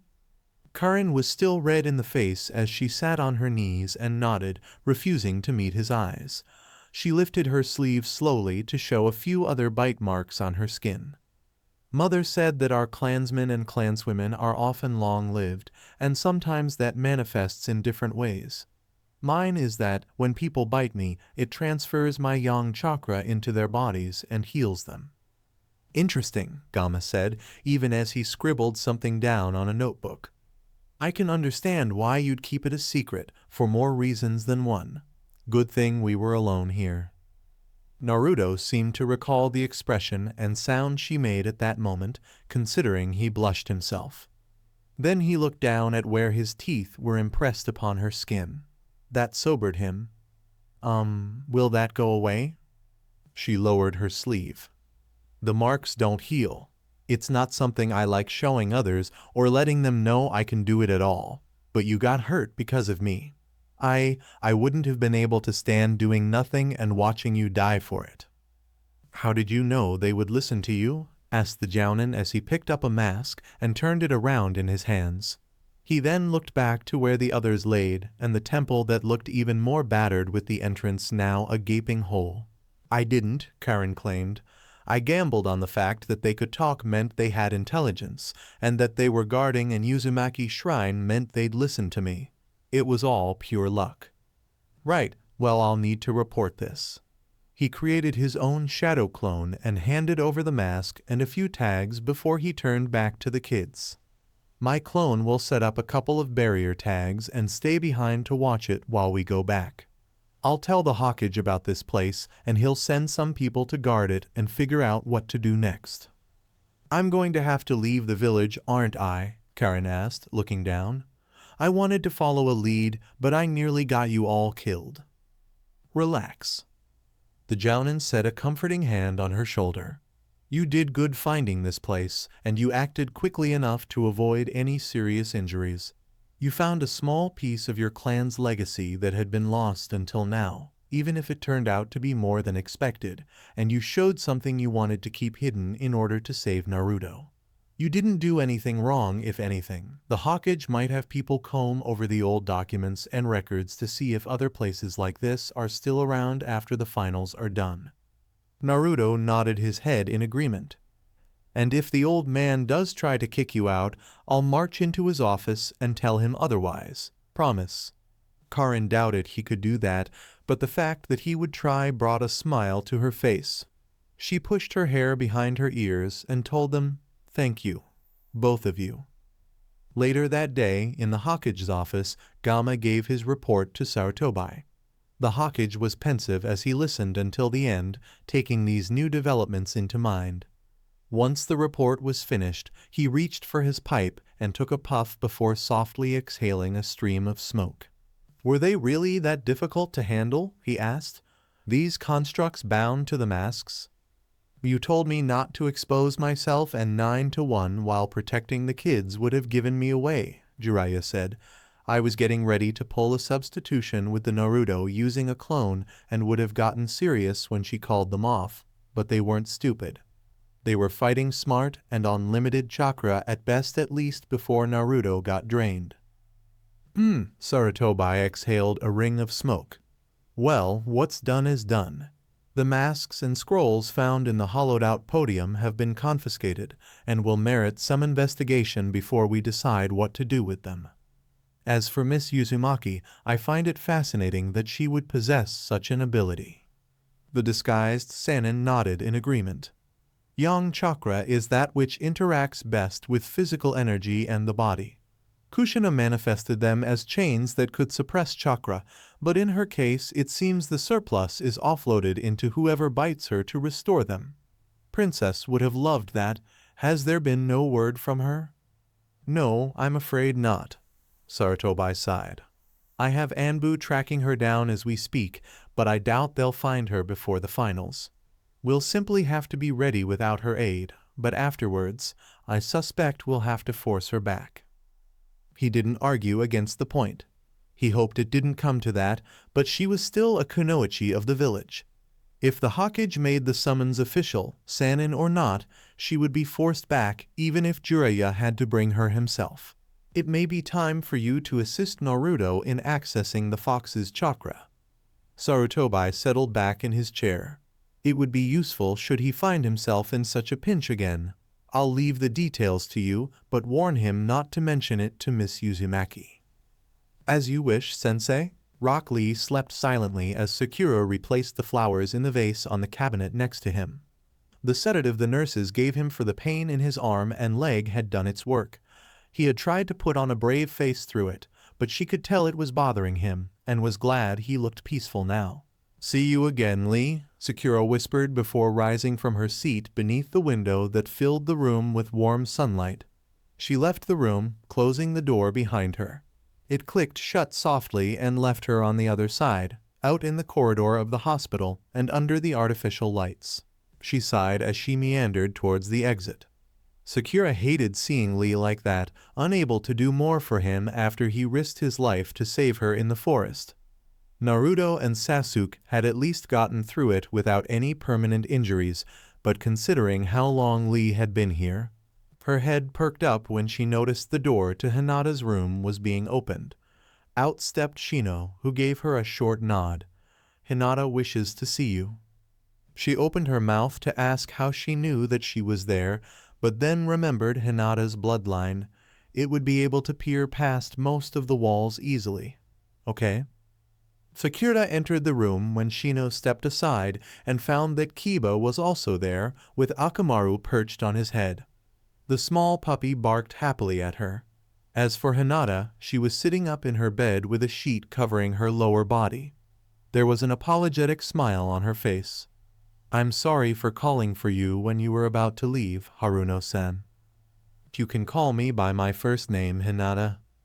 Sakura came to a stop on front of her bed. How are you feeling? Did Naruto come by?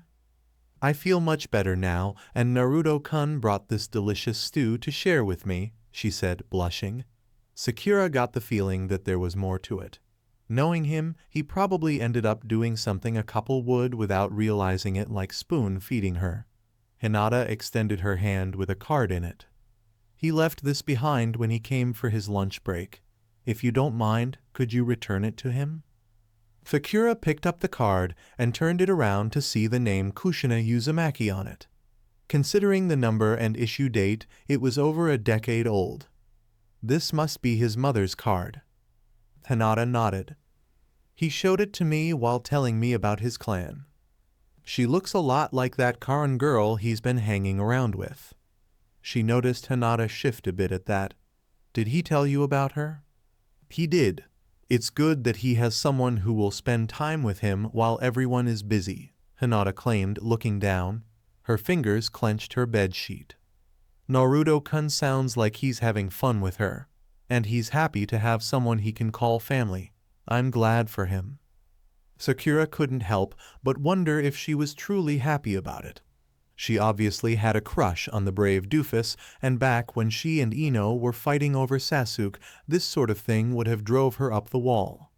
Then again, Hinata was always quiet and reserved when they were anything but that. I'll get it back to him, Sakura said. You focus on getting better before his match.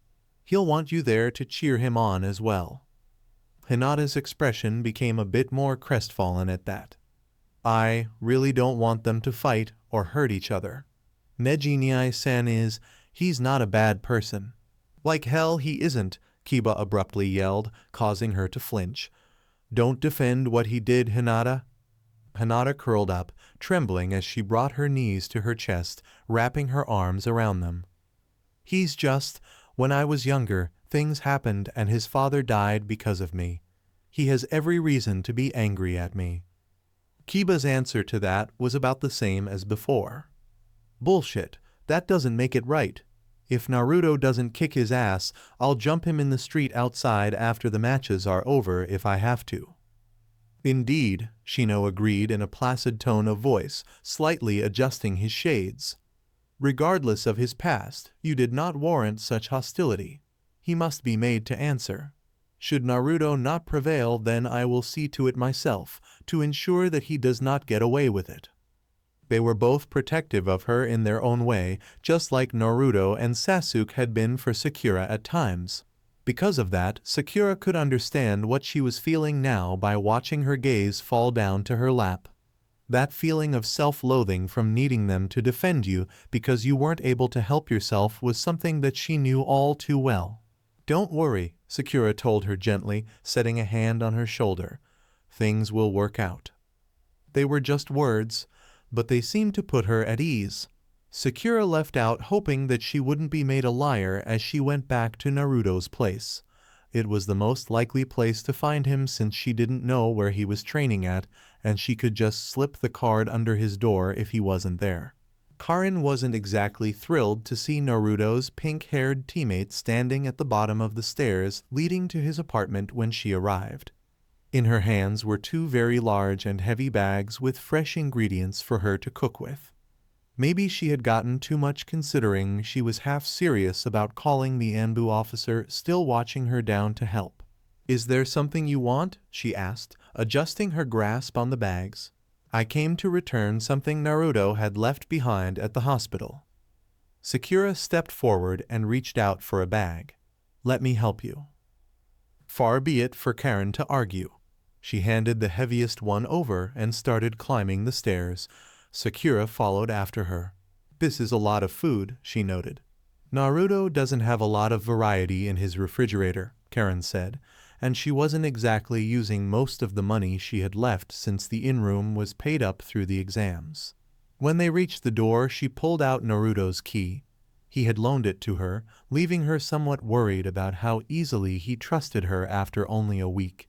They filed into his home and Sakura seemed taken aback by how the number of books had multiplied since their successful foray in finding the masks. Naruto pretty much picked up anything that he felt would lead to another success, so most of her day was spent going through them. Karin stepped over them carefully and then made it into the kitchen to set her bag down. When Sakura did so as well, Karin crossed her arms and asked, "What did he leave behind?" Sakura reached for her pouch and pulled out a card. It was the one with Naruto's mother on it. He left that visiting a friend in the hospital. Karin placed it in her pocket and set her hands on her hips. "If that's all, you can leave now." Sakura scowled at the dismissal. "Are you really that angry with me? You're not even trying to mask it." "Yes," Karin stated bluntly. "The way Naruto just brushed that hit off tells me that you do that sort of thing often enough. He's been conditioned into accepting it. That tells me all I need to know about you." "I'm trying to be a better friend and teammate to him," Sakura claimed. "And you don't have the right to judge me when you just came into his life. You're making assumptions based on one thing when I've been his teammate for months now." "But you still need to leave," Karin said. Sakura refused. "I'm staying until Naruto gets back. I have to talk to him about something else from his hospital visit. Besides, you might be part of his clan, but he just met you and you're from a foreign village. Letting you stay in his home alone could cause problems." Karin glared at Sakura through her glasses for a moment. Then she huffed. It wasn't like she could force her out while she was a guest of the village, and there was nothing to be gained by forcing Naruto to decide between the two of them when he returned. He was already busy enough training as is. It'd be petty, and now wasn't the time for that. "If you're going to stay, then make yourself useful. Help make dinner by cutting vegetables." Naruto was a bit tired, his clothes still weighed down by the water he had been made to soak in as he fell into the lake he had trained on. So he welcomed the scent of freshly cooked food coming from his home, secretly happy that Karin had obviously decided to cook again. He was, however, understandably confused when he found Sakura there as well. "Naruto, you're back?" she asked, wiping her eyes with her forearms. There was a knife in her hand as she peeled what looked to be an onion. "Why do you look drenched?" "I was supposed to practice water walking for the next stage of my training." Naruto scratched the back of his head. "What are you doing here, Sakura-chan?" Sakura brushed her hands clean with a towel and then walked over to speak to him. You left your mother's card with Hinata. She told me to bring it back, and I just so happened to run into your clanswoman on the way in. Now I'm helping with making dinner since I didn't have anything better to do while you were training."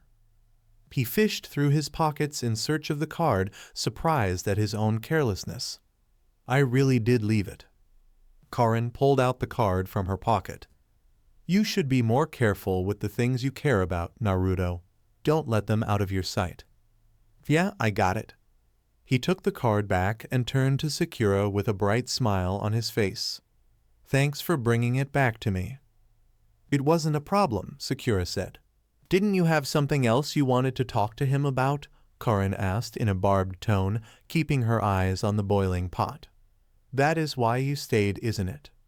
Sakura looked over her shoulder at Karin and scowled before turning back to Naruto. "It's about your match with Neji.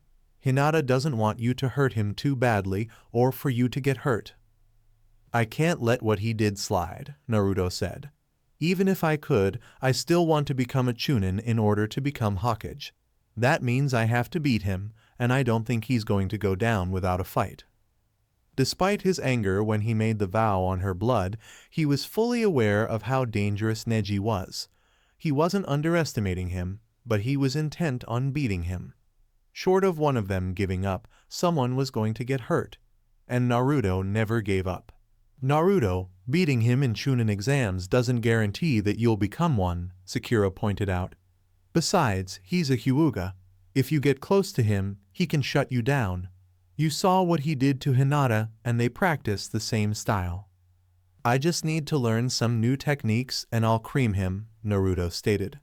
"Once I get past this exercise, I'll ask Gamma-sensei for some cool ones I can use." "You're thinking the wrong way," Karin said as she turned off the stove, getting their attention. "Chunin don't just have higher levels of chakra or more techniques at their disposal. They have to use sound tactics to ensure their mission is complete with as few sacrifices as possible, and that's what the examiners will be looking for. Don't focus on how to beat him into submission through sheer force, but instead how to beat him in a way that allows you to walk away without being harmed. If you can do that with the basics at your disposal alone, you're almost assured a promotion even if you lose your other matches." "She has a good point," Sakura agreed, somewhat hesitantly.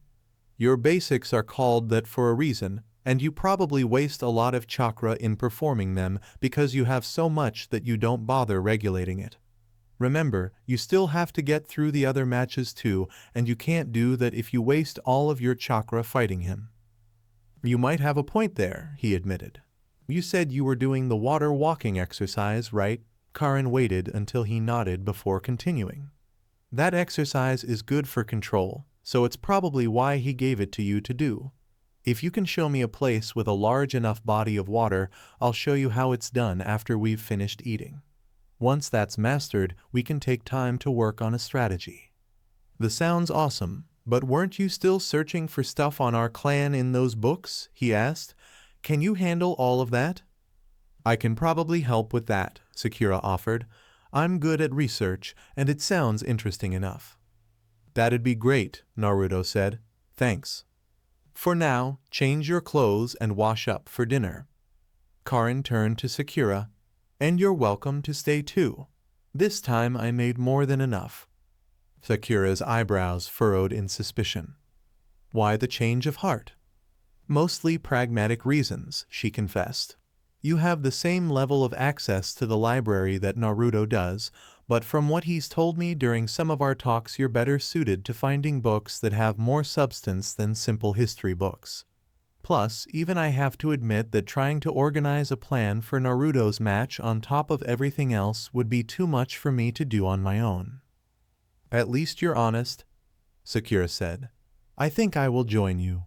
Hinata did mention what you made before was decent." Naruto watched the exchange between the girls with some confusion, feeling as though there was some underlying meaning in their words he didn't have the context for. He decided that, since it seemed stable enough, to just do as Karin said and went to the bathroom. There he changed his clothes and washed up before enjoying dinner with the pair. Night had fallen by the time the food had settled and Sakura left for home. Naruto brought Karin to one of the training grounds with a small lake that wasn't in use. I was practicing here before. Is this okay? It'll do fine. She crouched down and slipped out of her sandals and socks before dipping a toe in the water. It made her shiver a bit. Now watch me, Naruto. Karin stood on the water barefooted with no problem at not like him. Whereas his attempt had left the water unstable with bubbles frothing beneath him, hers was stable enough that there weren't even any obvious ripples. She extended her hand for him to take just over the edge of the water. Grab my hand and place one foot into the water, she told him. When he did, Karin slipped her foot beneath where his was so that it sank just beneath the surface by a few centimeters with his weight. There was no discomfort on her part as she leveled it with more chakra. Okay, go ahead and start releasing your chakra like you would the tree climbing exercise, but keep letting it out. Naruto did, releasing the chakra through the tenketsu under his foot. It began to offset the water beneath him and pushed off against her foot until it breached the surface. A little lower, Naruto, she told him. You shouldn't disturb the water so much when doing this. That's a sign you're using too much chakra. Okay. He tapered the flow a bit more and felt the layer between him and the water thinning. There. She slipped her foot back to the surface in front of his. Remember that feeling and do the same for your other foot. Naruto stepped forward as she took a step back and went slightly off balance until he adjusted. I got it. Don't get too excited, Karin warned. Standing and walking at a lot more difficult than you think. As if to prove the point, she kicked gently off the water with her front foot and slid back several feet before coming to a stop, as though she skated across the surface. Try to reach me. He stepped forward and found it becoming harder to adjust with each step as the surface tension changed with his weight shifting of the water. When he was partway there, he almost stumbled back into the water and risked getting his clothes wet again. Soft fingers caught him before he could fall. Not so easy, is it? She skated around him, almost as though she was gliding across the surface. The water's surface is fluid, constantly moving around. It's a windless night and the surface is still, but you're still struggling. Now imagine trying to cross a river or the ocean. Naruto imagined that the river alone would sweep him up easily. The ocean would be merciless even if he had the chakra to cross it. Still, it probably would have been useful in wave. How are you skating on it? Lots of practice, she told him. Like you, I don't know a lot of techniques or have much combat experience, but I do have my basics down to near perfection. She pointed to the end of the lake. Do you think you'll be able to make it to the other side of the lake while we're here? He shook his head. This is going to take some getting used to. That's fine. Karin skated forward and slipped her fingers between his so they were interwoven. Then she pulled him close. He noticed that she had a nice scent and her body was warm. I'll help you get it. Just stay close to me until you're almost out of chakra and follow my lead. Naruto did, and she led him along every step, almost as if they were dancing under the moon that was reflected beneath their feet. That will be all for part 1. I hope you liked the fanfic. The creator will be in the description and the story. And also have a nice day. And don't put too much pressure on yourself.